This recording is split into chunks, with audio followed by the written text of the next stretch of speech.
Hello, everybody, and welcome to Chicago's fierce feminist book party. I am Nadine Neber, and I'm an Arab woman with long brown hair. I'm wearing a teal blouse and some silver and gold jewelry. I'm a professor in global Asian studies and gender and women's studies, and I'm a co-founder of the collective Mamas activating movements for abolition and solidarity. I would like to thank the organizers and co-sponsors, Global Asian Studies at the University of Illinois at Chicago, the Arab American Cultural Center, also at UIC, and the Women's Language and Resource Center, also at UIC, and UIC's Disability Cultural Center, along with the University of Minnesota Press. Special thanks to Heather Skinner, Margaret Fink, Liat Ben Moshe, Natalie Bennett, and Ramona Gupta for their technical assistance, as well as Rivka Hazinski, our ASL interpreter, and Heidi Walbling, our captioner. We are here to celebrate a set of books that provide brilliant and urgent analyses about some of the most tremendous upheavals and possibilities of our times. Decarcerating Disability, Deinstitutionalization and Prison Abolition by Liat Ben Moshe. The second book is Disruptive Situations, Fractal Orientalism and Queer Strategies in Beirut by Hassan Musawi. Suspect Communities, Anti-Muslim Racism and the Domestic War on Terror by Nicole Wen. Lean Semesters, How Higher Education Reproduces Inequality by Sekile Nzinge Johnson. Bans, Walls, Raids, Sanctuary, Understanding U.S. Immigration for the 21st Century by A. Naomi Pake. We brought these authors together because their work helps us expand how many of us are thinking about the themes of abolishing oppressive systems and building the alternative society social movements across the globe have been fighting for. We are here to honor and celebrate these fierce authors who have shed blood, sweat, tears, and hopefully lots of joy and an abundance of hope and possibility in order to help us integrate the realities of immigration bans, queer justice, militarism, and the academic industrial complex into current and futures theories and practices of abolition, anti-imperialism, and liberation. It is critical to support independent bookstores, especially now during the time of COVID. We encourage you to purchase our author participants' books from one of our partner booksellers, Women and Children First, or Semicolon Bookstore. Links to both bookstores will be put in the YouTube chat. This event is being recorded and will be available after the event on the University of Minnesota Press's YouTube channel so that you can look at it, listen to it, or read it with captions post-event. Please consider subscribing to the University of Minnesota Press's YouTube channel for more great content. This event also has live captioning and ASL interpreters for those who need those services. If you don't see the captioning, check the chat for more instruction. If you'd like to access the captions in a separate browser window, you can see the link in the chat. The chat is being moderated, but we cannot guarantee that everyone will abide by the chat community guidelines. People who violate those guidelines will have their comments deleted as quickly as moderators are available. For folks who'd like to follow the live chat, we suggest you use the top chat option versus the live chat option. And we ask for your patience if we have any technical issues. If your stream gets choppy, it might help to reduce the image quality. If your feed is interrupted, you may need to navigate back to the University of Minnesota Press's YouTube page. The feed should resume there in case of any interruption. We plan to have time for the Q&A, so please post your questions in the YouTube chat window, and we will do our best to get those into the course of the program. So let the event begin. Each speaker will respond to a group of 3 questions first, and then we'll wrap up the event with responses to 1 question at the end. The first set of questions are, what inspired you to write this book? What is the key intervention you are making? And what is an example that illustrates your intervention? And we'll begin with Professor Liat Ben-Moshe, who's an activist scholar working at the intersections of incarceration, abolition, and disability/madness. She is an assistant professor of criminology, law, and justice at the University of Illinois at Chicago. She is the author of Decarcerating Disability and co-editor of Disability Incarcerated. So let's welcome Liat, and we look forward to hearing your brilliance. Thank you. Let me know in the chat if you can't hear me or see me, people who usually hear or see. So thank you, Nadine. And I really appreciate you bringing us all together. I appreciate all the co-sponsors and just the shared brilliance of Chicago Feminist, Abolitionist, COVID book club of sorts. And I want to first start by just describing myself. So I'm a femme-looking white woman with kind of a rust color hair. I'm wearing glasses and a necklace and a blue shirt, and behind me is the background of the cover of my book, Decarcerating Disability, as a Zoom background. So thank you again. And you know, the questions were harder than I thought to think about, because what inspired me to do this was really coming from a background of trying to understand disability culture and disability history and the history of deinstitutionalization, and why are so many people with disabilities in institutions, and disability rights and movements and mad movements and self-advocacy, and then learning about abolition, learning about prison abolition, learning about the mass numbers of people with disabilities in prisons, but really encountering really fierce feminist abolitionists, I think really was the turn for me. And it put into language an understanding of resisting incarceration that I didn't at the time, and this was, you know, 10, 15 years ago, didn't really have the word for, and the word was abolition. And so the inspiration for the book came from trying to bridge the communities that I'm a part of and was a part of at the time, which is disability, MAD, self-advocacy communities, into bridge all of that activism and scholarship and lived realities, connecting that to the work of abolition and prison abolition. And so this is also kind of the key intervention that I'm trying to make throughout the book, and through all my work in the last 10 years or so. I think the key intervention, and I'm trying to think about it through thinking about other people's books on this party panel that we're in. So I think one of the key intervention that I'm trying to make is to bring in what I call a CRIP/MAD of color analysis. And what that means to me is understanding the ableist logic of state violence. And what I mean by state violence, of course, I mean the racial, gender dynamics and other dynamics of settler, other dynamics of state violence through an analysis of decarceration.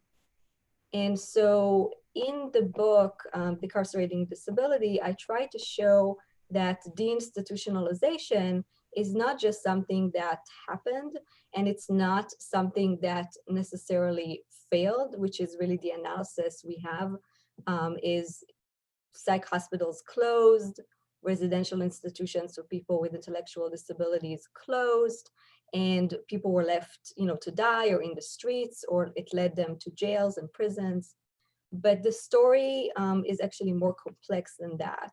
And the book was written as a way to showcase deinstitutionalization as at least also an abolitionary movement. It's a social movement. It's a movement that people, including a lot of people who were and are psychiatrized, institutionalized, are fighting for to this day. And so did it succeed in everything? No, but I want to show it as an abolitionary movement. And you asked for a few examples, and this is kind of becoming a little bit hard, so I'm going to use my remaining minutes to talk about that. So one of the examples is, again, understanding deinstitutionalization as an abolitionary movement, understanding also abolition of psychiatry.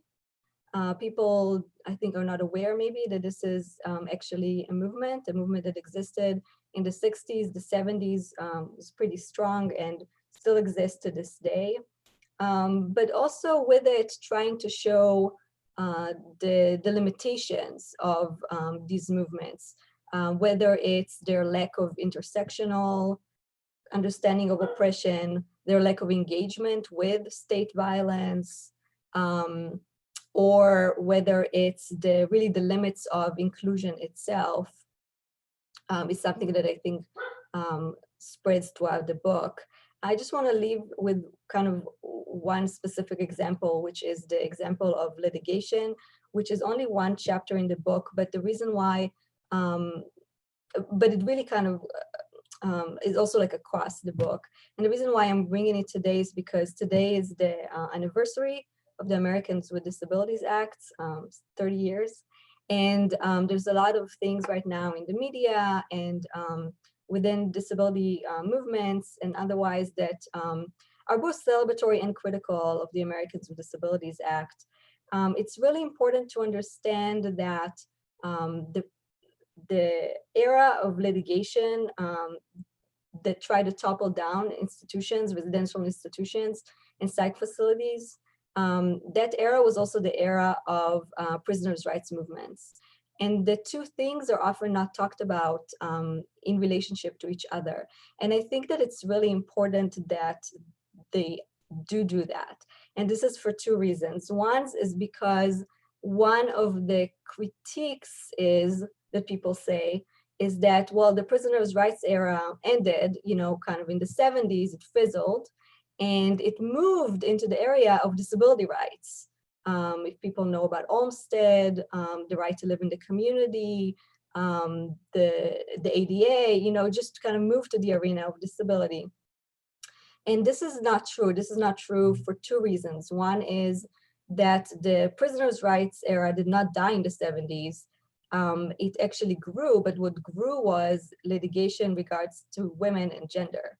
So we see a lot of more litigation around trans prisoners. We see litigation around birthing behind bars, visitation rights, things that happen, and particularly that women and gender non-conforming people have been really on the forefront of litigation.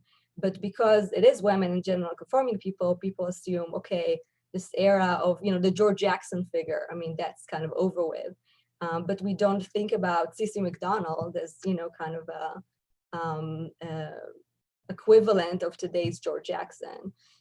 And so I think it's really imperative to think about it in those ways. And the second, and then I'll end, the second reason why I think it's imperative to connect prisoner rights litigation to disability and deinstitutionalization litigation is because since the 90s, most prison litigation around prison conditions has been through disability and the kind of disabling effects of incarceration. So again, this is just one quick example of how the book in each chapter really tries to connect prison abolition and deinstitutionalization and disability. Thank you. Brilliant. Liat, you gave us so much to think about.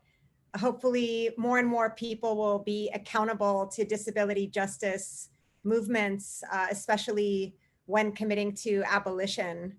Let's move to Hassan Musawi, who is an assistant professor of gender and women's studies and sociology at the University of Illinois Urbana-Champaign.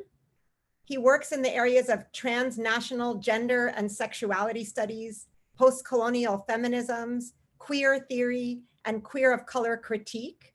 His work has appeared in Gender, Place, and Culture, Sexualities, the Sociological Review, International Journal of Urban and Regional Research, and Introducing the New Sexuality Studies. It is an honor to welcome Hassan to speak about his new book.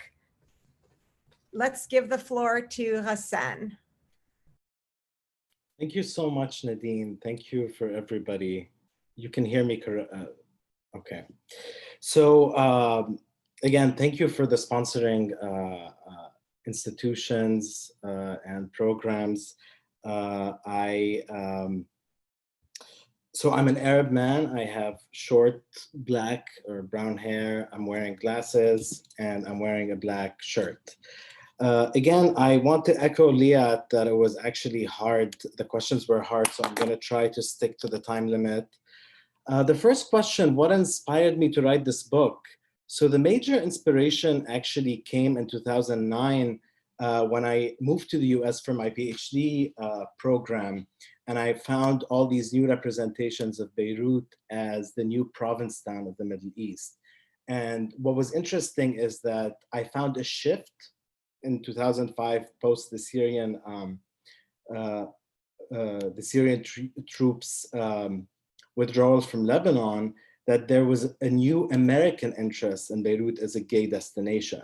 So it was no longer just a colonial relationship between thinking of Beirut as the Paris of the Middle East, but all of a sudden we had new articles citing it as Christopher Street in New York City, Provincetown, Vegas. And I wanted to think about the move from colonial to kind of more of US empire and how we make sense of spaces as gay friendly. And what does gay friendly mean? For whom is it gay friendly? And then what does this tell us about US involvement in the Middle East beyond or an extension of the war on terror? So what I found first is that it wasn't simply an Orientalist representation of Beirut. Mostly, again, it was Euro-American, mostly American travelogues and gay tour guides. It's something that is much more complicated that I call Fractal Orientalism, and I'm happy to talk about this in Q&A. But Fractal Orientalism is a way to think about Orientalisms within the Middle East. So fractals, very briefly, are just nested dichotomies which employ binaries at multiple scales to distinguish between parts of the Middle East as more progressive, modern, versus others that are traditional and backward. So these distinctions, or the use of fractal Orientalism, makes it possible for Lebanon, or particularly Beirut, to be donned as gay friendly. So it's only gay friendly because it's positioned in the Middle East and in the Arab world. So what these representations do, so I'm an ethnographer and I conducted an ethnography, and as most ethnographers, what happens with these projects is that they change when you're in the field. I was conducting my research in the midst in 2013, 2014, 2015, during the height of ISIS suicide attacks in Beirut. And what these representations actually did is that they glossed over or completely erased the texture of everyday life in Beirut, particularly the exclusions, inequalities, the everyday life, violence and disruption. So when they used these talking about violence or disruption, they used it as an attraction for gay tourists who are seeking something new and exotic that is not for mass tourists. Here's where my research changed, and my biggest inspiration became not just to respond to these depictions, but to kind of think about what it means to convey to people what it is to live amidst everyday life disruptions and violence that have no beginning and no end. So it's a story that's hard to tell. And what I wanted to do is to put the reader or place the reader in what I call the situation, which hopefully I'll get to in a bit. So I wanted the reader to effectively feel confused, disrupted, precarious as they read the book, which is the best way to convey life in Beirut during the time of my research, or even following the post-Civil War period. So another crucial point that I wanted to make is that this is not a study. I was trying to move away from minoritizing LGBT populations. This is not a study of gay Beirut or LGBT people in Beirut or what they do. So again, it's what queer strategies do people use to negotiate everyday life disruptions? And what does this tell us about the paradoxes of modernity? So what are the key interventions that I make or that I'm claiming to make?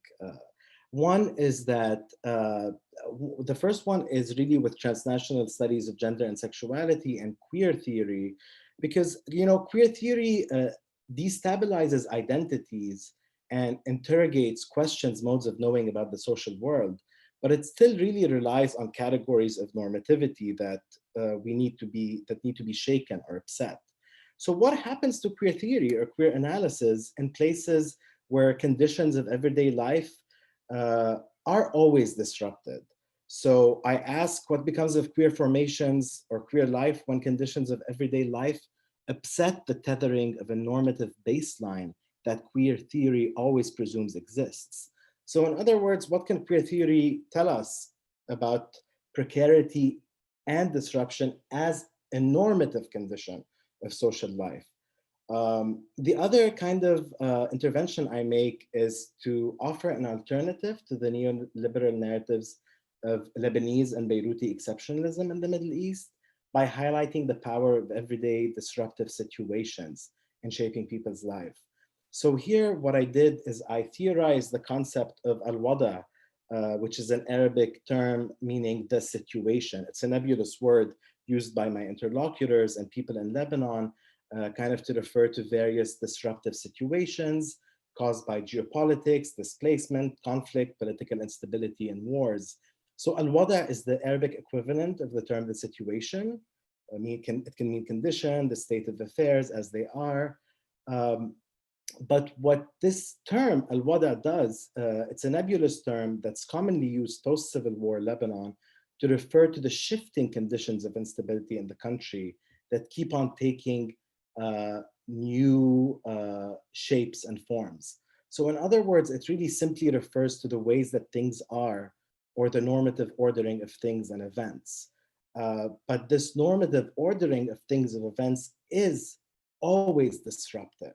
So possibly the title Disruptive Situations doesn't account, it might be tricky because by saying disruptive situation, we assume that there are situations that are not disruptive. My argument is that the situation or al-wada is always disruptive. So the title might betray the concept that I use. Finally, what are the examples that illustrate this intervention? I have two examples. One is that I move away from utilizing queer to describe people, and I want to think of queer to think about situations. That's one example. So the book is about a queer situation, which is that of everyday life in Beirut with all of its complexity. I use the concept of al-wata not just as a background descriptor of Beirut. Rather, what I do is I use it as an analytical tool to help us understand queer strategies of everyday life in Beirut. Now, these queer strategies do not have to be enacted by LGBT people, though my interlocutors were LGBTQ individuals. I consider their movements within and across the city, how they cross neighborhood borders, and how they access spaces and communities of organizing. By focusing on these queer strategies as opposed to queer people, I gesture towards an expansive understanding of queerness, one that does not necessarily link to LGBT identities, but rather to practices of embodying, feeling, and negotiating disruption. So though language ultimately fails in articulating or accounting for what al-wada does, affect does not. So al-wada basically becomes the situation that is always disruptive. It reflects a situation when the out of the ordinary becomes the normal. In other words, throughout the book, al-wada is the way that I describe queer times and queer situations. I think that's all I have to say for now. Fabulous, Hassan. Thank you so much. You really gave us a lot to think about in terms of how we can think about contexts in the Middle East region on the ground, like Lebanon, in the context of both civil war and LGBTQ imperialist tendencies to view Beirut as, you know, the gay capital of the Middle East. And you're challenging both that imperial formation, Orientalist formation, but also challenging the way that people think about LGBTQ framings as an identity, but instead giving it to us as a framing for analyzing social and political conditions on the ground, and challenging the realities of everyday social and political life through your framing, which is so urgent to queer, you know, everyday life, especially in places like Lebanon, and to claim and name those spaces as disruptive, as social and political life as always disruptive, even on the everyday and on the social and political, which is actually urgent for opening up space for possibility and change, when we can see the messiness of what's often seen as normative. So thank you for your brilliant analysis. This is not an easy project to do under the conditions that you worked in. And also being a transnational project, in light of you as someone from Lebanon living in the United States during these really difficult times, as a diaspora person as well. So thanks for all that you bring to this space and all that you brought, you know, with your work to us and gifted us with. So let's move to Nicole Wen, who's an associate professor of social foundations of education at the University of Illinois, Chicago. Her research examines how schools contribute to and challenge national security initiatives in the United States. Her first book was A Curriculum of Fear, Homeland Security in U.S. Public Schools, which examined a public high school that developed a Homeland Security Studies program to train poor and working class youth of color for low-wage work in the security industry.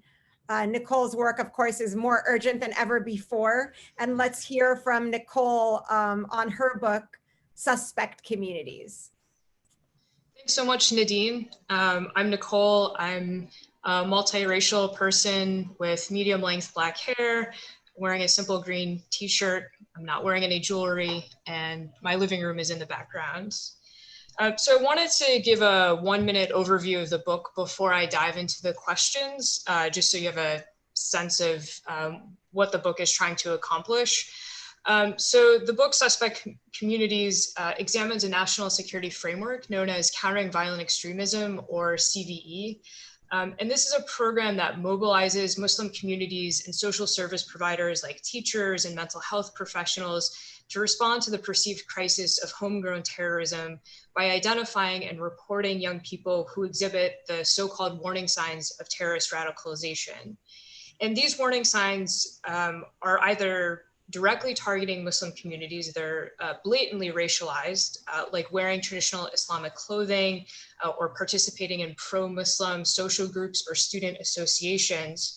Or the warning signs are so broad that they only arouse suspicion when they're exhibited by Muslims. And these include things like disaffection, outrage over US or Western foreign policy, and economic insecurity. But despite this direct targeting of Muslim communities as terrorist threats, the federal government has effectively conscripted some Muslim leaders to participate in these programs because it's seen as a way to increase Muslim participation and inclusion in the domestic war on terror. As Muslim practitioners explained to me, they wanted a seat at the table, and CVE offered them a seat at the table. Muslim organizers, of course, challenged this perspective, asking if CVE was the table that they wanted to be at in the first place. So given this overview, part of what inspired me to write this book was seeing how there's this cottage industry of terrorism research funded by the federal government, and how this has justified the targeting of Muslim communities in the name of national security. And increasingly, community organizations were asking for research, for reports, and for statements by academics that could support and affirm their work, particularly how given academics, unfortunately and undeservedly, are often seen as more credible and reliable narrators of the current political conditions. And this was a tension that was seen throughout the course of my research project. But many political leaders have tried to frame CVE as this evidence-based, research-based national security framework. So challenging this evidence and challenging this research has been key to some organizing efforts across the country.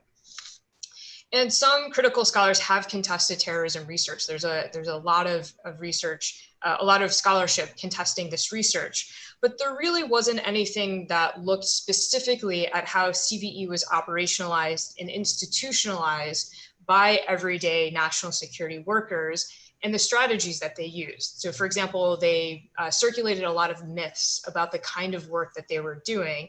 And so part of this work was about identifying those myths and then dispelling those myths in ways that's supported by academic research. And then I also wanted to provide a more in-depth analysis of the origins, the harms, and the effects of CVE. So ultimately, I was inspired by all of the community organizing that was going on around CVE and wanting to contribute to research products that could support that community organizing. So the key intervention the book attempts to make or tries to make is that the struggles to make US security regimes more liberal, so more participatory, more democratic, and more community-led through initiatives like CVE actually have enhanced, not mitigated, the criminalization of Muslim communities and other communities of color, while appearing to rein in past practices of racial profiling, constant surveillance, and political exclusion. So for example, by calling on mental health professionals, school teachers, and other social service providers to identify, report, and work with individuals perceived to be vulnerable to or in the process of terrorist radicalization, CVE transformed these supposedly helping professionals into terrorist watchdogs. So this means that CVE facilitates a kind of carceral care work that encourages social service providers to further take on the functions of the police through their daily interactions with their clients. And CVE can also widen its aperture to target other groups marked as terrorists, like Black identity extremists that target Black organizers. So there's lots of examples of this. In Arizona, CVE trained school staff reported Arab students experiencing what they called acculturation-related stress, feelings of alienation and economic stressors in their family, which they believed suggested the individuals were at risk of violent extremism or at risk of terrorism. So by equating common experiences in the United States with terrorism, school staff came to view their students as potential terrorists, and specifically Muslim and Arab students as potential terrorists. Minneapolis public schools hired youth intervention workers to spot identity issues and disaffection believed to be the root causes of violent extremism among Somali youth, showing different ways that anti-Black racism and anti-Muslim racism often coalesce through these programs. So ultimately, CVE programs can undermine the trusting and confidential relationships social service providers require to serve their clients, thereby enhancing policing in prisons through the provision of these resources. So through CVE, things like youth soccer leagues, therapist offices, schools, and other community spaces have further transformed into key national security sites and intensified their carceral capacities. So that's really the main thrust, the main argument of the book. So thanks again, Nadine, for organizing this, and thanks to the panelists. Incredible work, Nicole. Thank you so much. You're really mapped out for us how these policies that are present themselves as if they're there to help and protect Muslim Americans and the broader society actually implement systematic racial profiling, and you've added to the conversation how we might think about the racial profiling of Muslim Americans and the ways that the state tries to sort of seduce Muslim American organizations into participating in US imperialist policies around the war on terror. And you've also worked so hard to make your research accountable and relevant to community organizers. So I really just want to uplift the practice that you do around that. Thank you so much, Nicole.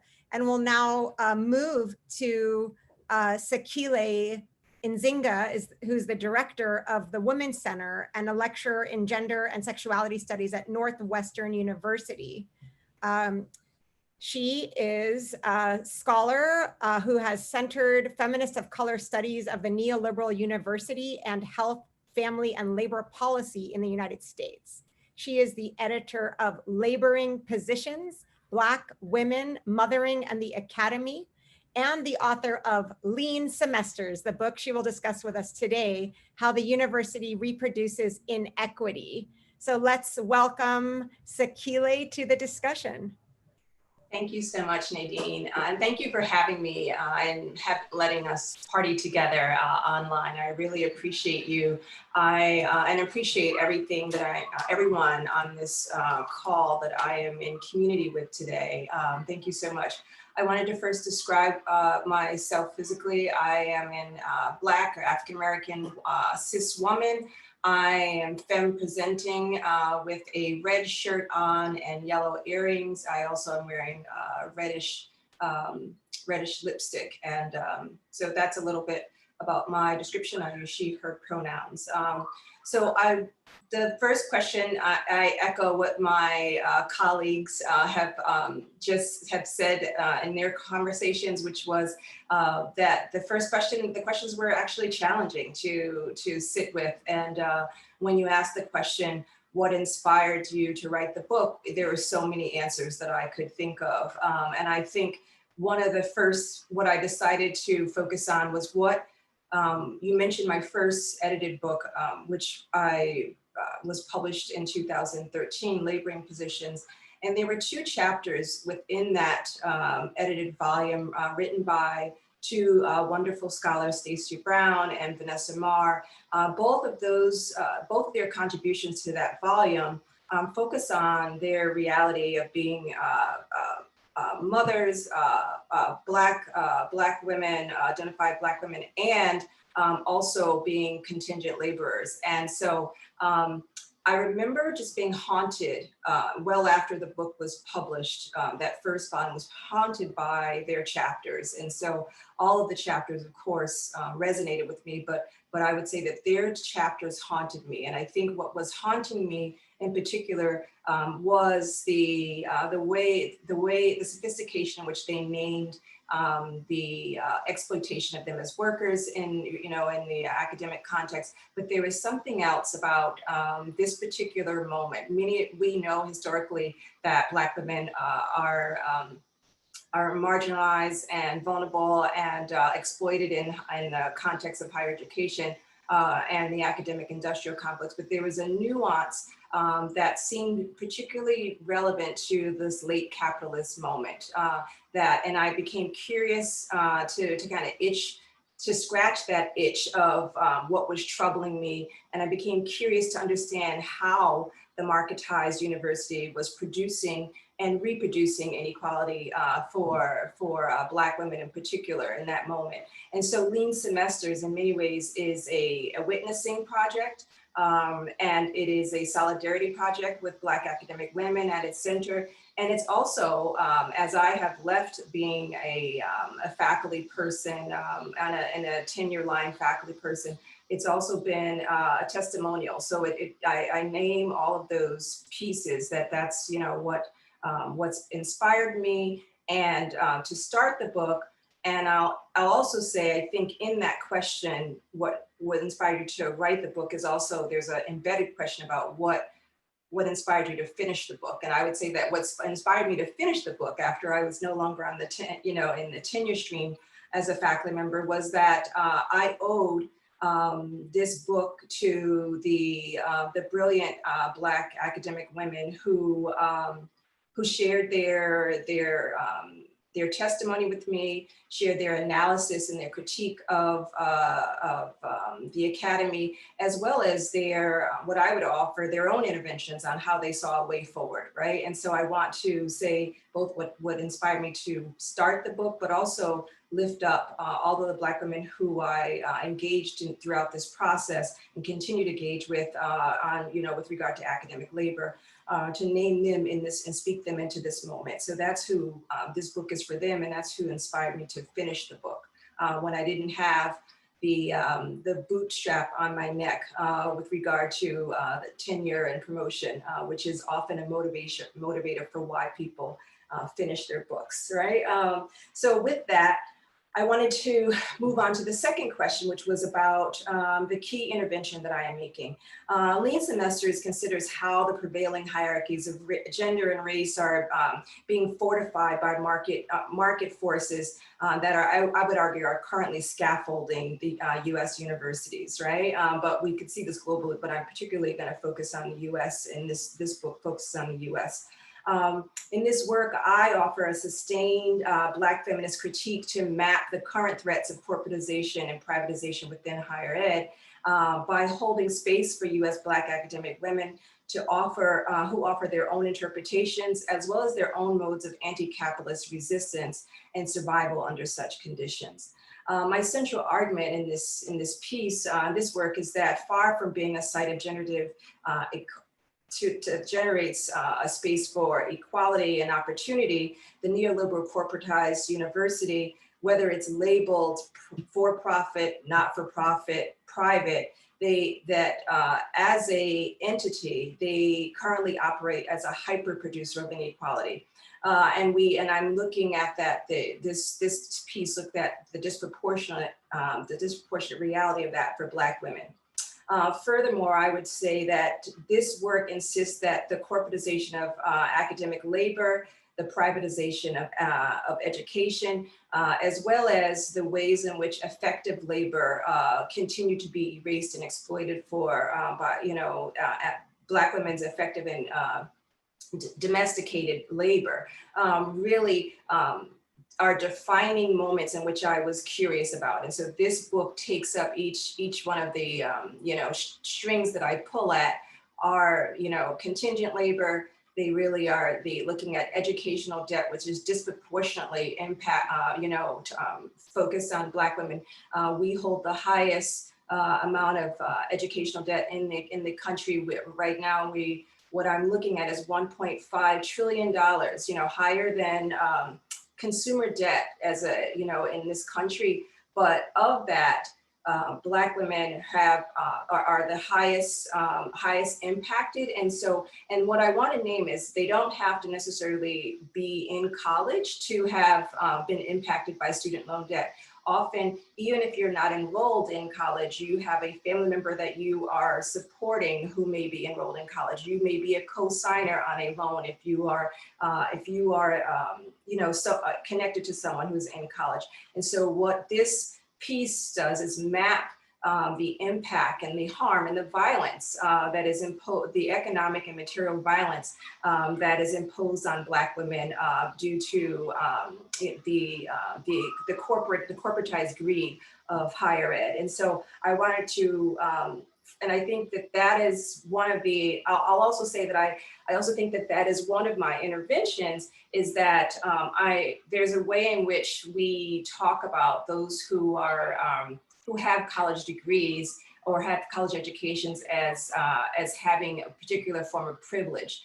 And what I want to kind of lift up and name in this moment is that Black women who are navigating the economic impact of getting a college education are not necessarily experiencing privilege in the ways that it's often are framed and articulated. So that is a key piece of trying to use this as an opportunity to allow, to map what this experience has been.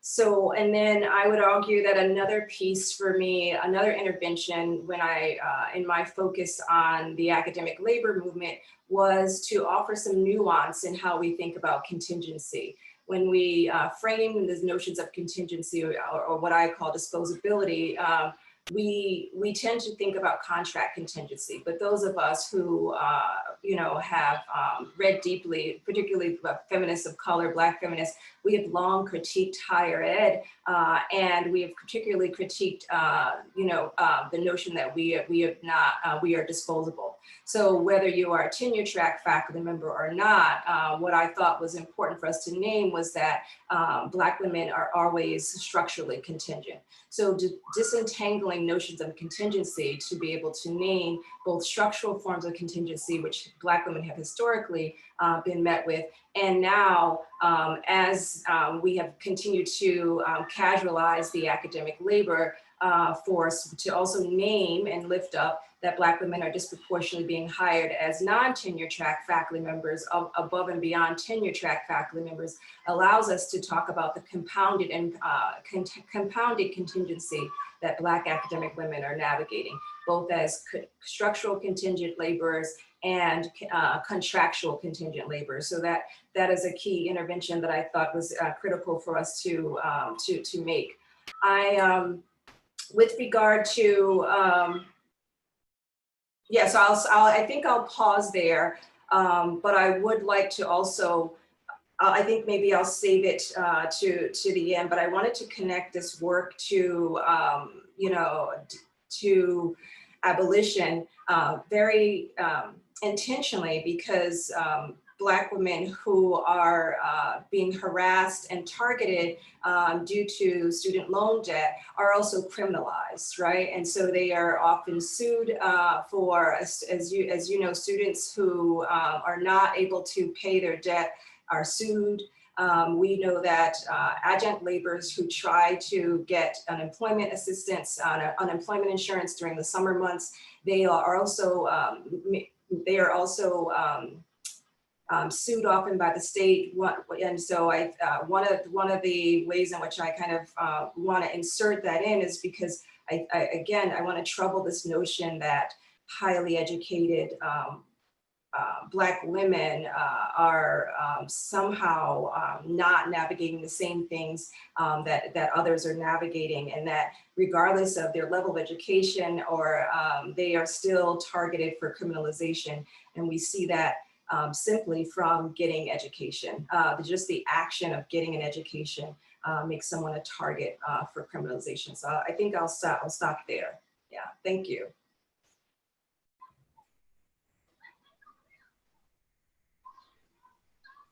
Thank you so much, Sekile, for offering up so much brilliance around your mapping of these compounded structural and contractual forms of violence that exist and sustain the academic industrial complex in the lives of Black women, and also for showing us how your analysis necessitates an integration of Black women into, especially Black women who have been, face these struggles around academia, to integrate these struggles into the way we think about abolition.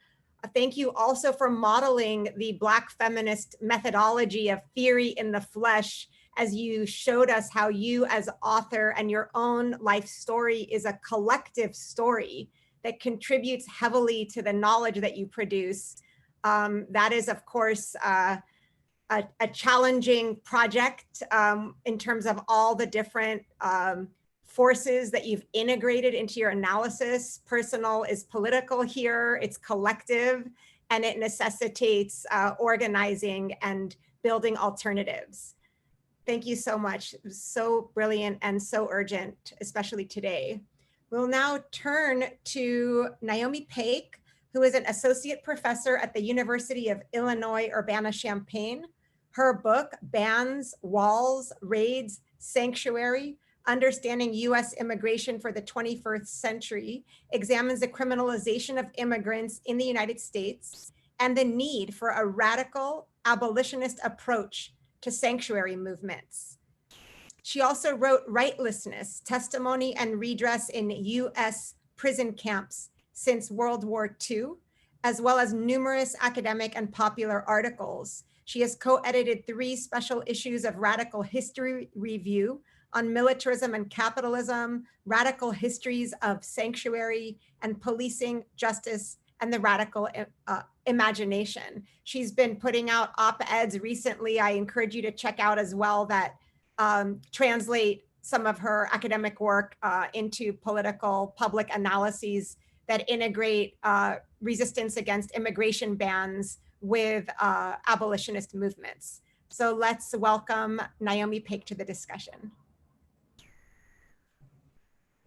Okay, thank you everyone for being here, and thank you Nadine for bringing us all together. I also want to thank our ASL interpreters and our captioner for doing this work for us.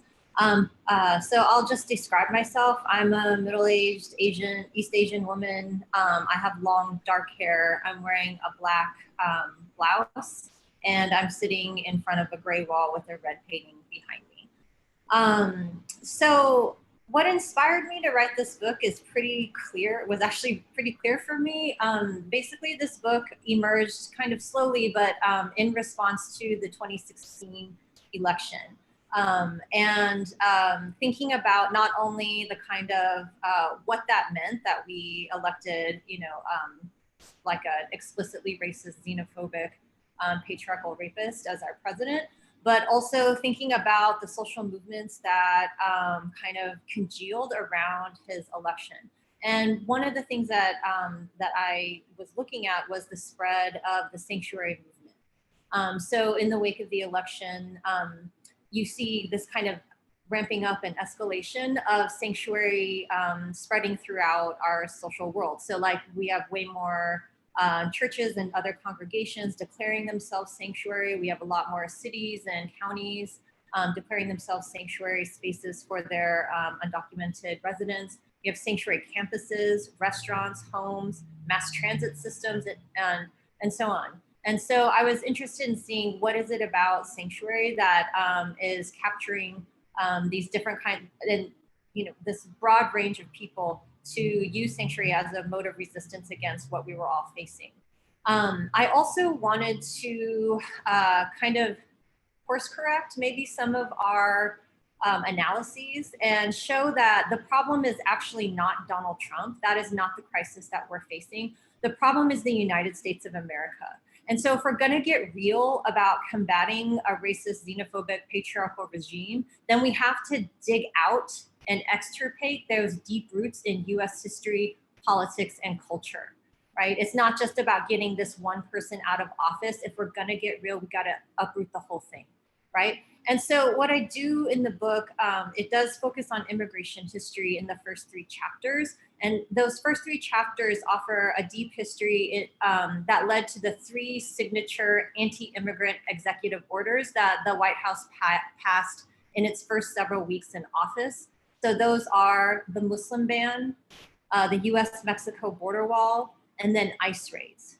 And part of my showing this history is to show that none of these things are new, right? But they have deep historical roots that go all the way back to the settler colonial foundations of the United States and to the 19th century origins of immigrant exclusions and removals, right? So I also discuss, so I go all the way back, right? But then I also discuss how the criminalization of non-citizens really ramps up and kind of takes flight in the era of neoliberalism over the past 50 years, alongside the rise of the prison industrial complex and the criminalization of a range of social outcasts, right?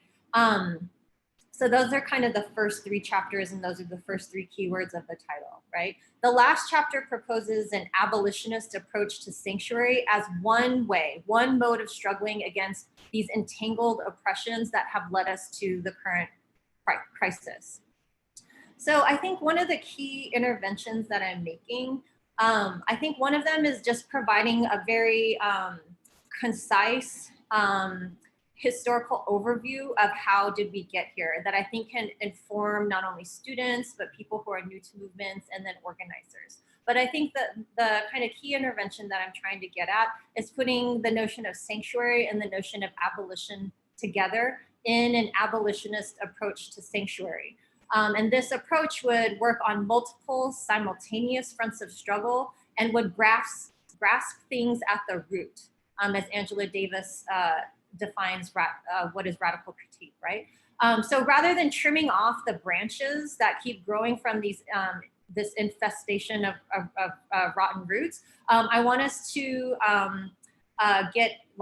dig them out, right? Rather than just trimming the branches to watch them grow back stronger later, right? So I look at sanctuary's millennia-old genealogy and its fundamental challenge to sovereign power as a mode of having the potential to contest state violence in many forms.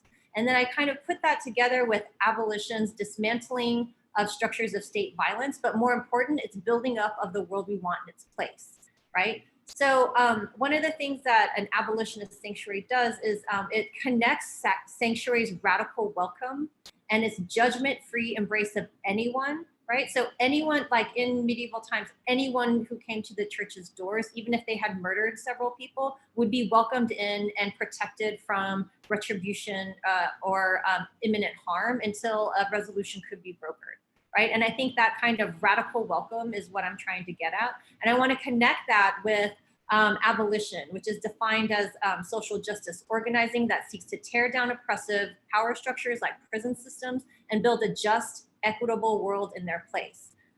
And so these things, sanctuary and abolition might not seem to go together, but I think what they share is a commitment to taking care of each other, right? So like sanctuary, which demands that we take in all of our neighbors without exception, abolition seeks to create a society where no one, regardless of citizenship status, criminal record, poverty, ability, or any other factor, is discarded as unworthy of economic means, affirming social relationships, or political power, right? So an abolitionist sanctuary requires a deep and complete re-envisioning of society in which institutions of state violence like ICE, like bans, walls, and raids, are no longer necessary because the economic, social, and political conditions that feed them no longer exist.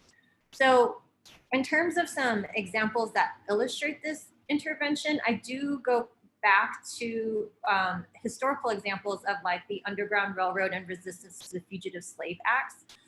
So the abolitionist movement to end slavery put sanctuary principles into action while also seeking to upend a society built on slavery. So it was at once about sheltering and helping self-emancipated Black people get to freedom through the Underground Railroad, sheltering them, giving them provisions while they were making those journeys. And also it was about dismantling slavery altogether, which isn't just about a labor program, but it's about the whole political economic foundation of the global economy, right? And global politics. So it was a radical vision, right? We see that in the wake of the Emancipation Proclamation, we do see an effort to build an abolitionist democracy through the Reconstruction, but unfortunately, as we all know, that gets basically assassinated by brokering with white supremacists and then also through straight up racial terrorism.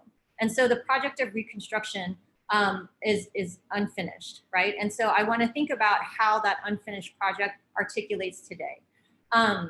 A contemporary example that I look at, which I think is relevant to our Chicago Fierce Feminist Party, is that the organizing in this city around No Cop Academy and the movement to erase the database that some of our colleagues at UIC have been involved with. But these movements emerged out of coalitions among multiple kinds of groups that have different kind of emphases. So you see organized communities against deportation and Mi Gente, which are more focused on immigrant justice, working together with organizations like BYP 100 and Assata's Daughters, which are combating the criminalization and police violence and state violence against young Black people. But they're coming together and they're seeing a common struggle against these forms of state violence in terms of gang databases that create feeders into deportation regimes and also criminalize young Black and brown people just for living in the wrong neighborhood, right? So these are some of the, I go through a lot of other examples in the last couple of chapters, but those are just two that I wanted to reference here. So I'll leave it there for now. Thank you.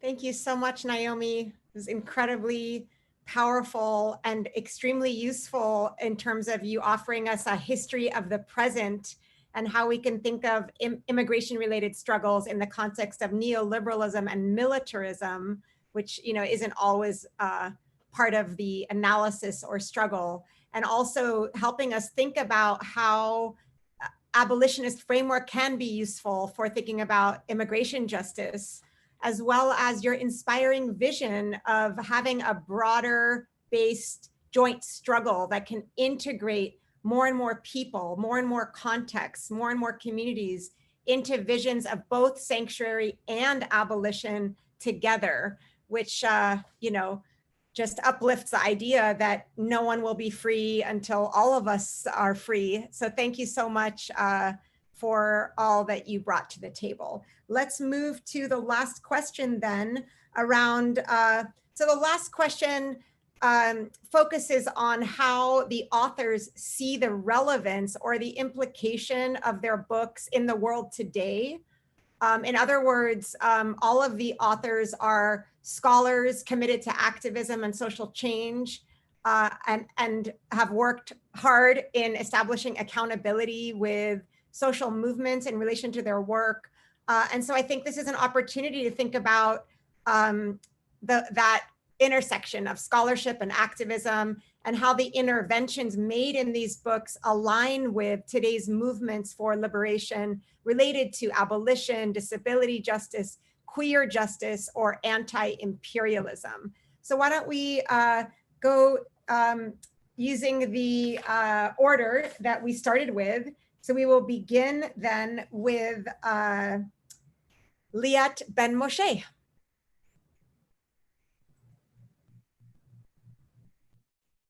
All right. So I just want to kind of build on what other people said in the first round in order to answer the question. So one of the things that really kind of struck me in what people said, and we can talk about it later if nobody asks question, is the issue of who does the labor of resistance, which I think is a feminist practice, a Black feminist practice. It's also anchored in a lot of queer disability movements and so on. And that's also a thread that kind of runs in my book. But I wanted to talk about another thing, which is the how to kind of activate the book right now. The book, a lot of it is about the 60s, the 70s, the 80s, and a little bit about now. And one of the things that I think is, you might have seen like memes about this, or that abolition is not about abolition of places, it's about abolition of logics. And I think that that's very profound, but abolition is also about abolition of places, and particularly carceral locations.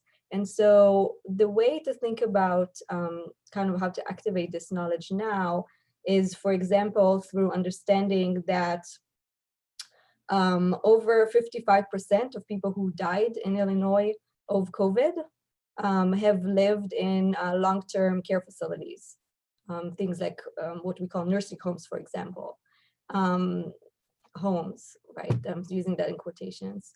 And so it's, in addition to understanding the kind of racial politics of who dies from COVID, it's really important to understand what I call the raceability kind of connection. So the connection between racism, particularly white supremacy, and settler colonialism, and disability and madness.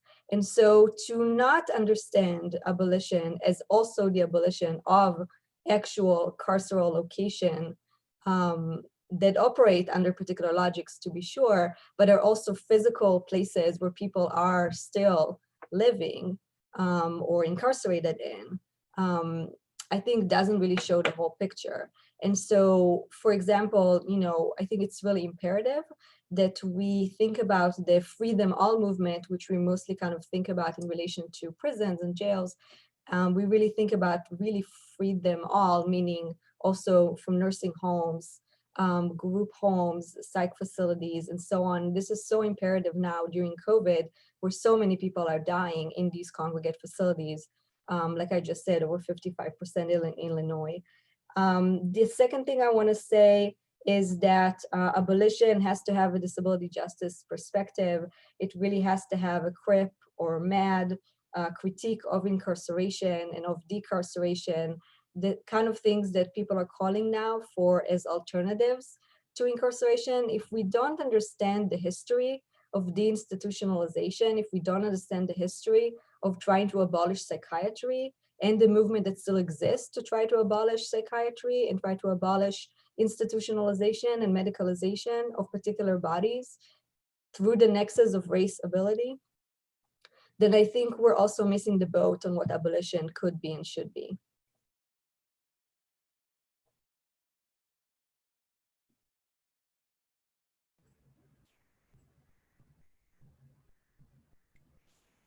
Extremely urgent. Liat, thank you so much. I have a lot to work on in my own work around the challenge you've raised for all of us. Thank you for the great work that you do. Let's hear now from Hassan Musawi on implications of the book, Disruptive Situations for the World Today. Thank you.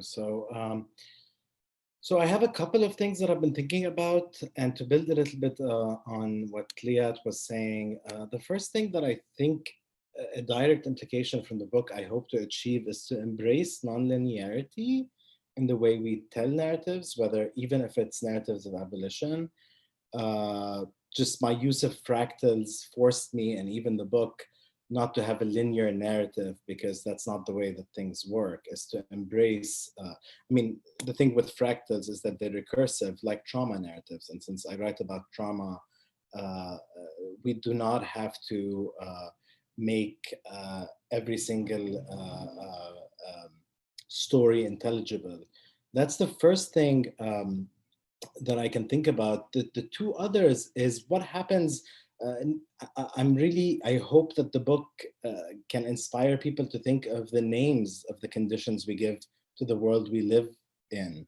So, I mean, it's not uncommon for people to use words that are vague to kind of, or to unclear terms when speaking about conflicts, which serve as vague containers for histories and ongoing situations of trauma, violence, struggles, settler colonialism. So what does it mean to kind of really push against and think about naming? So that's why I focused on Al-Wada. So there are, people might wish to analogize Al-Wada to the Troubles in Northern Ireland or the conflict in Palestine, Israel, but it does not carry the same effective resonance, because even words that might not be so strong as abolition would contain so much. So I don't know, I hope that we can think about renaming certain phenomena around us and conditions we live in. So like we have the name COVID-19 now. What does that mean? For whom? Kind of here, I just want to say two brief implications for the moment we live in, which is disruptive, right? Disruptive, I keep asking, COVID is disruptive for who? People, you know, are kind of mourning a sense of stability and a sense of routine. But my question is, whose lives are interrupted with COVID? In what ways? Why do we always, we don't have to turn to the global South as a case study only to think about what we can do here. But I think it's time for us to draw on the global South to rethink our strategies of organizing in the US, which is something we have not done and are so far to achieve.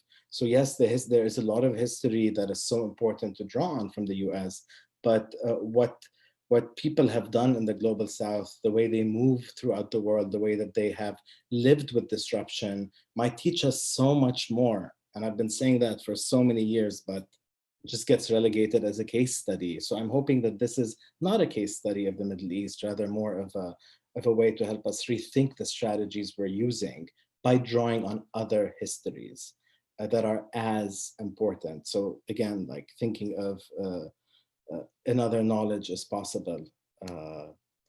Finally, this idea that I'd like us to move away from perspectives that view life amidst disruptions as heroic or triumphant or exceptional or resilient. So we're kind of donning some people as heroes and saying, oh, so many people are resilient. But the more we use resilience narratives to capture the lives of people, again, under carceral states, settler colonial states, under occupation, what it only does is dehumanizes people and takes away from the structural inequalities, which Naomi clearly talked about.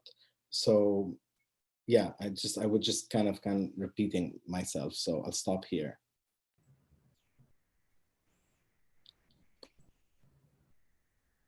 Thank you so much, Hassan. That was really helpful to hear about the implications of your analysis.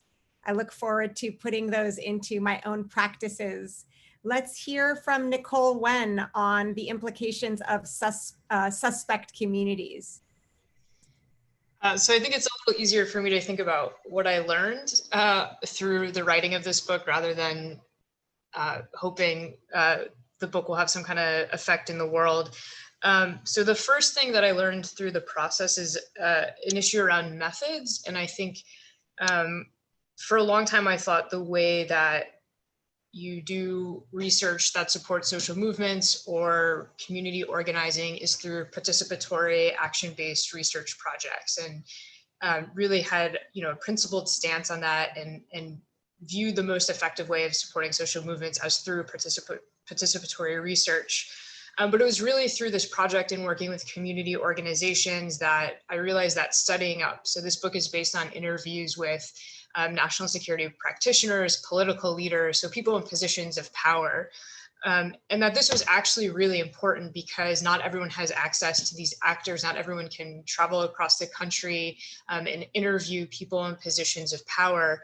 And so I really learned how to leverage my privilege and resources as an academic scholar to find out information that could support community organizing in ways that I hadn't thought about before. So that's one thing that I learned through the project. The second was really learning how community organizations were connecting their own struggles to broader struggles. And I think we see this today, and as Naomi was talking about, calls to abolish police are connected to calls to abolish ICE and are connected to calls to abolish DHS, that these are not insulated or insular projects, that they're deeply connected. And we can't say, well, we need the Department of Homeland Security, but we don't need the police, right? An abolitionist framework is about pushing back against all of those structures of state violence. I think, though, another important thing I learned through the project was that we can't think about the United States in isolation.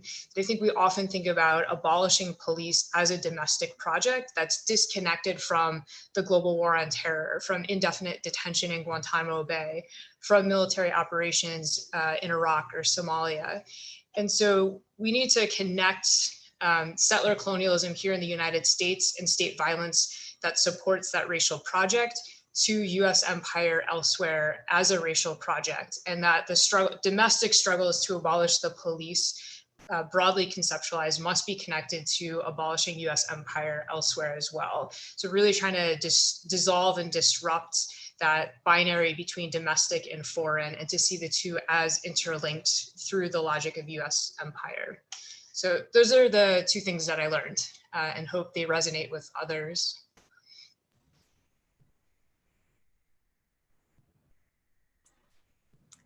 Incredibly important, Nicole. I've also learned about, I've learned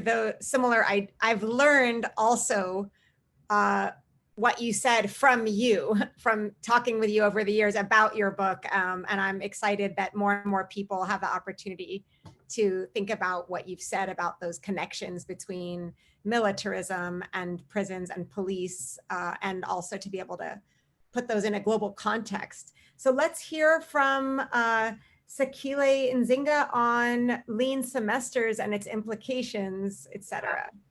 So interestingly, right as COVID-19, hit the United States and universities and schools across the country went remote, many folks who worked in higher education also found themselves being furloughed or laid off or reduced hours or some other form of, cost-saving measures that the universities needed to take. They found themselves victim to that. And so I remember just seeing, looking at the news and thinking, wow, either my book is going to be really relevant right just in this moment, or it's going to be an archaeological, it's going to be part of an archaeological dig, because I was seeing the university, bubble burst in many ways. And so I was interested to see what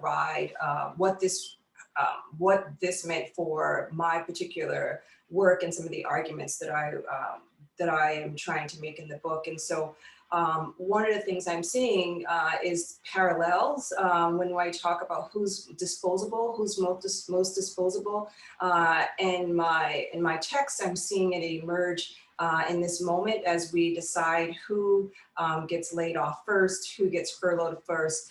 We see that folks, whether it's in higher ed or not, folks at the bottom are the most disposable, and folks at the bottom are generally working class folks, folks of color, immigrant, trans folks. So we're seeing the same replication of disposability, and I see that disposability in two ways. Like I said, layoffs and furloughs, but then also disposability for whose bodies are put on the line. Whose bodies what workers have to stay, right? As we think about this notion of essential workers. And so there again, just Black women, folks of color are disproportionately represented there. So so I'm seeing the connections in who's disposable structurally, right? And then who also is disposable in, with regard to bodies on the line, but who's on the front line, who has to stay behind, right? Who can't, shelter in place, who can't work from home. And so I'm looking at that and I'm looking also at the numbers of disproportionality for who is exposed, not just who contracts COVID-19, but who is exposed, who has the higher exposure. And so it's those folks who are on the front line. It's those folks who do effective labor, whether it's in their job description or not, right? And so I'm looking at the parallels there. And so so those are some of the connections that I think are relevant. The other connections, as I was alluding to earlier, is I really want us to begin to think about student loan debt, which is, truly a burden for anyone. If you look at the rates of mental health, mental health crisis that folks are in around economic stress. So the economic stress of not being able to put food on the table, not being able to turn your light on, and that being produced by student loan debt, right? So not a condition that someone was facing before they went to college, but a condition someone is facing, an economic and material condition someone's facing since they went to college, whether they complete their degree or not. So for me to look at student loan debt and the crisis of student loan debt, and there's of course, that is a movement in and of itself, to be able to suspend student loan debt. And I want to lift up those young folks who have been mobilizing around, ending student loan debt, to frame that one as a racial justice issue, right? Not just an economic justice, but a racial justice issue, but also to name it as state violence. If you look at them, these are not just private student loans. These are government issued student loans that then, because as you know, higher ed has been defunded, and so it's been privatized. And so when I look at how we talk about state violence, the burden of student loan debt, the trauma of student loan debt, the trauma of not being able to put food on your table, the trauma of being harassed by the state, the trauma being criminalized by the state because you can't pay your bills is state violence, and it's education related, and it's often missed in the discussion. So for me, that's one of the pieces that are coming up right now as folks are now facing another round of economic crisis and economic harm, not being able to pay their bills because they're being laid off. And what does this mean to also continue to have this burden of student loan debt? I've seen in social media just the dismissal of student loan debt as an issue for Black folks or for folks of color, and I just want to lift that up and say it is completely relevant in this moment, because that is one of the pieces of debt we can't get from up under. It's the one piece of debt that you can't even write off with regard to. I'm losing my term right here, but it'll come right after my time is over. The point I'm trying to make is debt that stays with you, right? And it can even manifest and stay with your family. And so that's violence, and I want to just name that, like, poverty is violence. And so I want to not just name it as violence, but a particular form of state violence in this moment. So I'm going to stop there.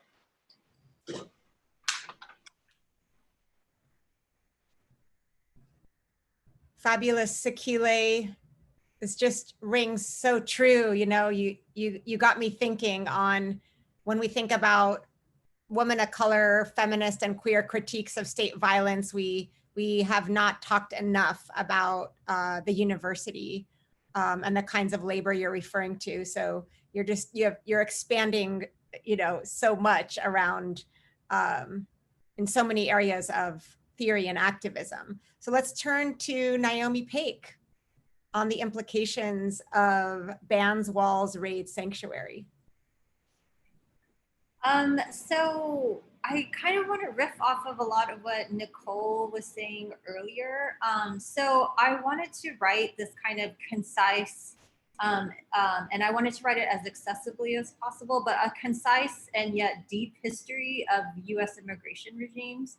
To be useful to people, a range of people, like everyone from people who are just woke up to how bad things are with the 2016 election, to people who have been deeply involved in immigrant justice organizing or other kinds of organizing for quite some time.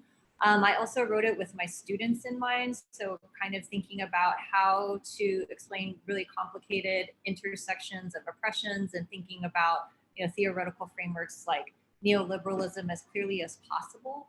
But I think that in the way that Nicole was talking about using her access and her kind of privilege to go get the goods from people and institutions who occupy positions of power, and then take that knowledge and bring it back to the organizations and communities to make it useful for them. I think that's kind of how I'm approaching my historical approach to immigration history in this book, is that I'm kind of going through, lots of years of studying immigration history and kind of distilling it down to what I hope is a useful narrative for lots of different people who are not necessarily academics.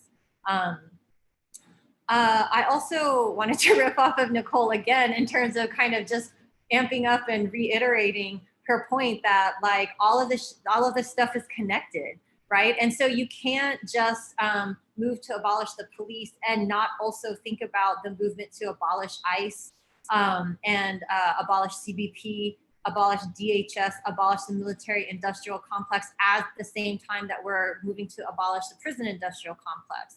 And to think about settler colonial frameworks in relation to US global imperialism, right? And US global capitalism. So I think that's a really important point, and that's what I'm trying to kind of get at in the book in terms of thinking about an abolitionist approach to sanctuary. And I think we have really clear examples about why and how connecting these movements is so important.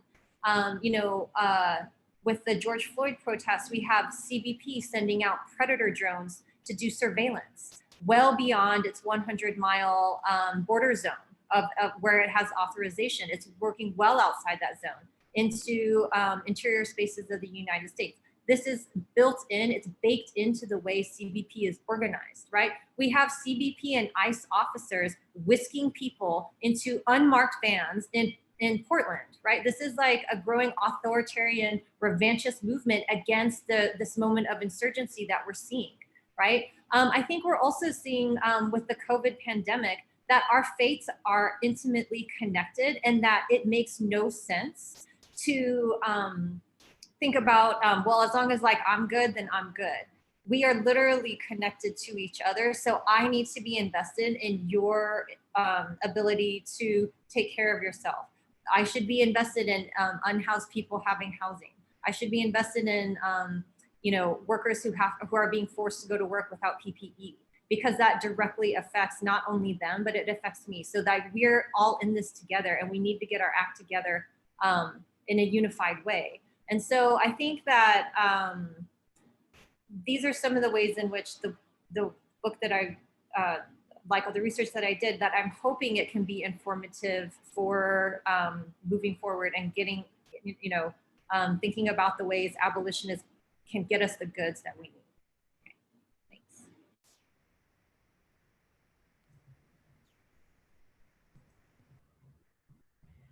All right, I'm going to encourage viewers to ask questions. We have 30 minutes to answer your questions, and we're here really to be in conversation with folks and to support folks in thinking through the issues that have been raised here. So please do post your questions.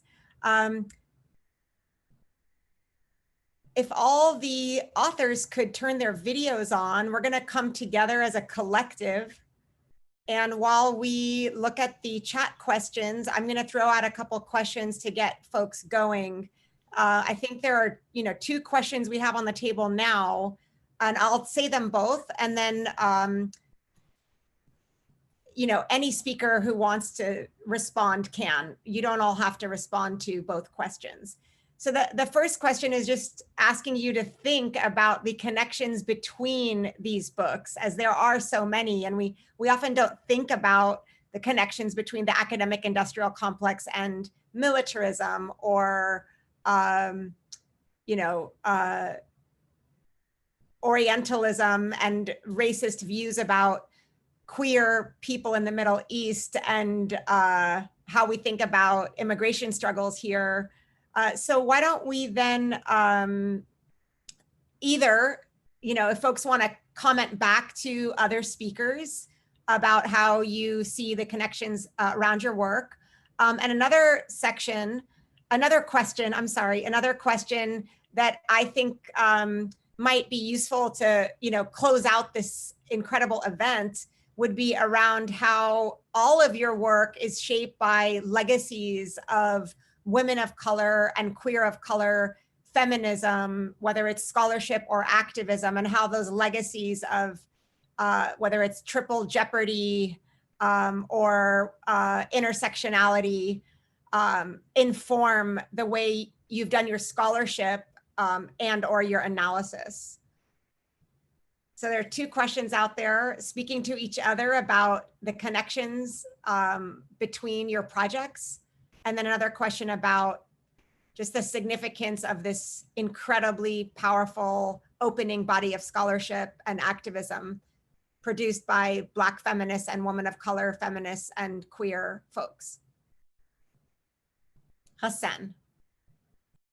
So thank you. I'm gonna try to answer the second question just to, I mean, there's a lot of brilliant connections and I learned so much. I need to sit with what I heard a bit more, but I just don't think the work could have been possible, for me at least, without reading Jackie Alexander to start with, transnational feminists, women of color feminists, and queer of color critique that really taught me and oriented me to think of normativity in terms of the relation to the state, which I think we're all talking about.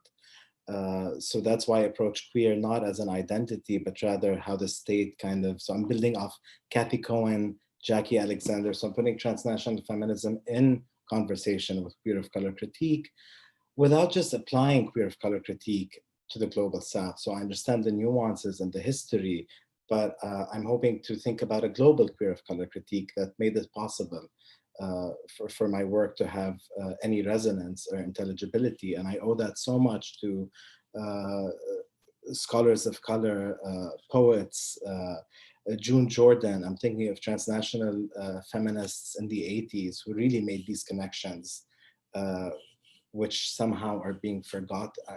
Maybe just my students are forgetting that. Another thing is what made it possible is also to move away from just minoritizing populations and to think about the nuances. And I have to say that the book wouldn't, again, have been possible without the work that Nadine and Zaina Zaatari have written about Beirut. And Nadine, your work on Arab American feminisms has really informed the way that I think about the Middle East. And again, your article with Zaina Zaatari really inspired me to think about queer life beyond identity, which again, it's the work that builds on so many legacies of women of color feminists. So thank you for the work that you put out there, and I'm entirely grateful. Really powerful, Hassan. Thank you so much. Let's hear who would like to go next. Akile. I'm going to jump in. Nicole, your work really resonated with me, and I think particularly as you were describing what was happening inside an educational context, that aligned with me very much. And for me, although I didn't fully articulate it, I think it is reminding me of the moment where universities are stating their commitments to diversity, equity, and inclusion and social justice, when in fact, much of that work is not only burden on folks of color, but also being weaponized against them. I was just, contacted this week because because I think that when you do affinity-based work, then you are now you become a target from being exclusive and not inclusive of those who hold identities and power. And so I think the ways in which you name a program being actually weaponized, quite honestly, against the people it said it was meant to protect really just resonated, and I'm an administrative role now, and it just really reflects much of what I'm seeing, in higher ed across the board. Is unfortunately, these structures are not being dismantled; they're just reifying through programmatic means now. And so, in addition to structural ways, right? So then now you see it manifesting inside programming. So that I just wanted to thank you for your analysis and for just having me be in school today, right? Because I feel like we're in class, we're getting up. And so I really appreciate, and I just want to, name that. And then with regard to who informs our work, I as you know, Black feminists have a long history of interrogating the university. And I think that that history has been erased in the emergence of critical university studies. And so, and I actually, my book is out on the critical university studies series at Johns Hopkins. And I really leaned into what did it mean to have, and Moya Bailey has also written about this as well, but what does it mean to not historicize, this long critique of the university. And so another piece of what I hope to be a contribution in my book was to historicize the subfield of critical university studies by inserting Black feminists and other feminists of color analyses. We have a long history, right? And so that has been much of our work, although we didn't have a name or a frame for it, but what does that mean to kind of erase that long history? And so I insert us back into that lineage with intention. And so, I just wanted to kind of name that that's another, what I would say an intervention, even as I write from the location of critical university studies. Incredibly useful. Someone posted in the chat, this event is such a treat. I feel the same way, and I like the idea that we're in class, learning from each other.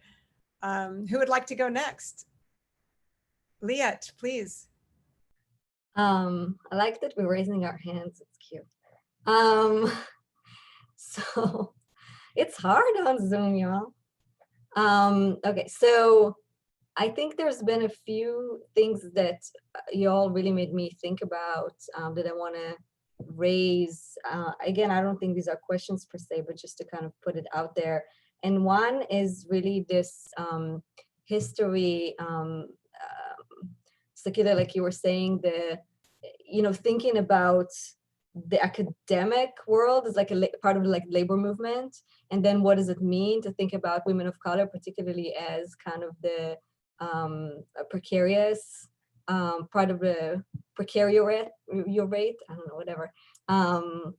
And I think that this is something that really resonates in some of the research that I've done of people who work in these kind of carceral facilities, whether it's nursing homes, but also, prisons and other sites of carcerality, which are kind of vary depending on the site of carcerality. People working in psych facilities demographically are not the same people who work in prisons and are not the same people who work in nursing homes, but particularly in the medical industry, it is women of color, particularly migrant women of color, who do this effective labor, effective with an A, sorry, affect labor. And I think this is really connecting to your work, Nadine, as well. It really ties to this kind of like discourse of not just inclusion, but we're family, like you got to do this work because it's part of, it's kind of hetero family situation. And I think that, that kind of also ties in to who then resists the closure of these facilities, for example, and for on what grounds, like, does it happen? The kind of coalitions that sometimes form with people in these facilities to resist them, to close them, and then the kind of coalitions that form to resist closing them because of economic interests and other interests, because we're obviously interpolated into capitalism. And this is the second line of connection, is something that Hassan was saying, that disruption of what, right? It's kind of what Naomi Klein and other people are calling the crisis of the crisis, right? COVID only brought up this contradictions in racial capitalism to begin with. So this idea of disruption, I think, is so generative. It really resonates with a lot of what I'm seeing in the now. And I'm just gonna end there by saying that, one of the ways in which I see, I really want to kind of talk more about this disruption is in relation to what you were saying, Hassan, about the resisting resilience discourses. And this is something very strong in psychiatrized people's communities, right? Is this kind of idea that people will recover and that you need to recover. And it's a very individualistic discourse. And what people, anti-psych people, med survivors, and so on really bring to the forefront is we need to, the idea of recovery was about recovering from these oppressive structures. It wasn't meant as an idea of I shall recover for something in my own body or mind or brain or something like that. And so we kind of let all that go when we buy into this, like, you gotta be resilient, you gotta be coherent, you gotta be sane, which is basically saneism, but also the idea that this is the way of the future is to like fix people without like at all talking about like the discourse that kind of creates all of that. So I think this is another way of a really interesting intersection.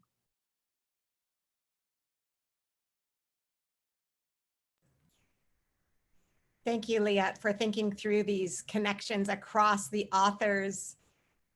Who would like to jump in? Do we have anyone else? Maybe we can just, Nicole, did you raise your hand? I can. Oh. Naomi, jump in and then we'll close it out. Okay. Or Nicole, if you want to jump in, that's also okay. You're good. Okay. I guess I just wanted to kind of think about how all of your work kind of resonates with mine or has influenced mine as well. So I feel like, Liat, you're really challenging me to be more rigorous in having a disability analysis when we talk about abolition. And I don't think that's been a strength of mine. And so I deeply appreciate that call to us to really go deep with not just like having an additive approach and also disabled folks, but having like the framework and the mode of analysis and the method baked in from the beginning.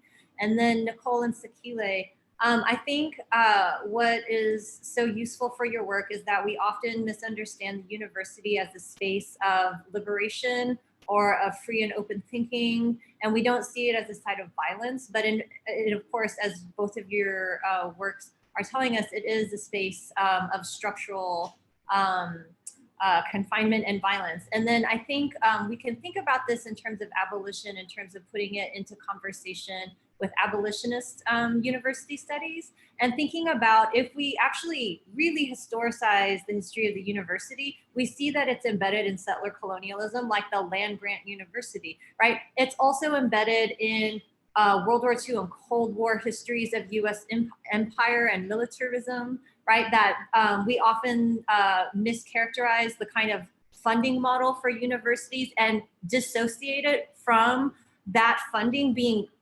absolutely connected to the US military industrial complex. And so if we're gonna get real about having an abolitionist approach, we also need to kind of turn inward and think about what is the side of our own research, right? And then also how can we, in terms of the other side of abolition, how can we remake the university in an abolitionist way that is truly about working towards mutual liberation, right? And Nadine, I can't go forward without talking about your work because your work has taught me that the state and capital, as you state so elegantly, make the connections for us. And I feel like that's kind of like this tagline that's always in my brain as I do this work, right? And so if the state and capital are making the connections for us, then that also speaks to the absolute necessity of being of joint struggle, as you put it, right? That it's not that we are conjoined together. It's not an additive struggle, right? That we actually have to have the right analysis that makes these connections in order for us to see how our liberation is mutually constituted. Our oppression is mutually constituted, which means our means for liberation is also mutually constituted. And then Ghassan, you know, I love how you talk about being against a kind of linear narrative as if they can be discrete and revelatory or something like that. And that really thinking through the fractal, I love that. Thinking through the fractal as a metaphor for recursive approaches to history and memory, I think is going to be so informative for my work. So yeah, I'll leave that there. Thank you. Well, I hope everyone has something to think about now. Well, I just want to, pause and really remind us that we're here to celebrate during really intense, difficult times. People are dying all around us on our campus at UIC. Not all of us are from UIC, but every place where we belong is facing not only COVID cases, but death.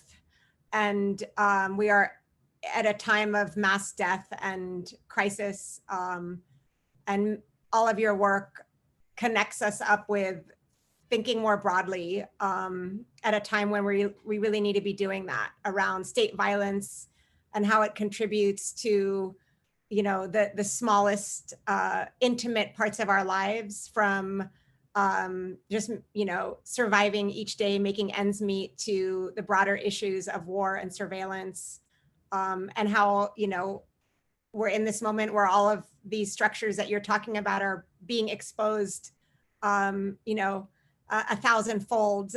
So doing work and even just showing up to an event for everyone who joined us is in itself, an act of both solidarity with the authors to celebrate their work, and also hard work to even just think during these times, to just pause and be able to think about all these complex ideas. So let's just honor what everybody is experiencing, and also just, trying our best in terms of what we can do to make a difference for each other, not just for ourselves.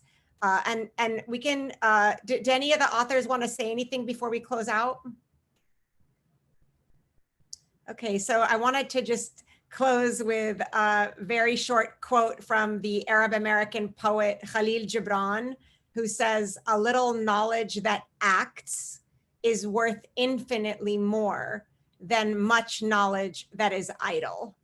And I pass that on to you, the authors, as I honor your labor, your analysis, your theoretical brilliance, and your practice of applying your analysis to the world and contributing it to your students, to people, to movements, to the public, and to all of us here at the event. And again, the greatest thanks to University of Minnesota Press, ASL interpreter, captioner, the Disability Resource Center, Disability Cultural Center at UIC for supporting us, the Women's Leadership and Cultural Center, Global Asian Studies, the Arab American Cultural Center, and I hope I didn't leave anyone off. Thanks to everyone though. Have a great weekend. So much love to all the authors and all those who have attended. And please do buy the books, gift the books, read the books wherever you can access them. Let us know if you cannot access them and we will give them to you, somehow get them to you. Buy from local bookstores in Chicago that we mentioned, Women and Children First, Semicolon Books. Reach out if you have any questions. So congratulations, everyone, and have a great weekend if you can. Bye-bye. And thank you, Nadine. Thanks, Nadine. No, Thank you so much, Nadine. All of us are in this together. Thanks, everybody.